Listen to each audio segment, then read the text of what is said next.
Hi, my name is Tracey, and I'm an associate professor in the Department of Kinesiology and Physical Education at Wilfrid Laurier University.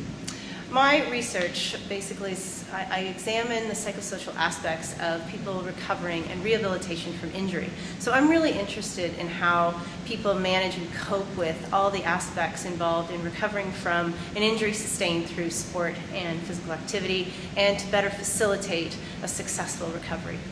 Much of my passion for research in sports psychology stems from my fascination with the potential that something positive can come from something negative happening, such as in sustaining an injury. And so in a lot of the trauma research, it's called post-traumatic growth, and often I tend to refer to it as growth through adversity. In looking at the effects of what sustaining an injury can have on an individual preparing for or being at the Olympics, it's really complex. Certainly it's clearly a devastating one. If someone sustains an injury leading up to the Olympics, there's a lot of things associated with that. It could mean certainly a loss of training time as well. They could be potentially losing a spot on the team, or they could not make the team to begin with. So that's really obviously emotionally traumatic for people, and we've certainly seen examples of that both in the Summer and Winter Olympics. Most recently, the American skier Lindsey Vonn announced that she will not be able to compete at Sochi. She had a horrible knee injury last February, tried to get back for November, December. It's just not going to happen. And so you can see how difficult that experience has been for her. The one thing that is so unique about this level of sport performance is how fleeting being at the top and being completely healthy can be.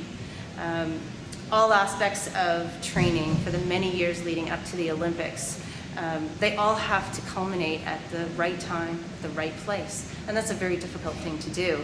People often ask me what role I think sports psychology has in performance, and I'm always very quick to respond by saying that it is never a replacement for all the physical training that is required. However, developing and enhancing the mental skills associated with skilled performance is fundamentally important in order to at least not guarantee, but to set a performer up for the possibility of consistently successful performance. It's hard to pick one thing that I'm most excited about the upcoming Olympics in Sochi, but I definitely will be watching all of the skiing.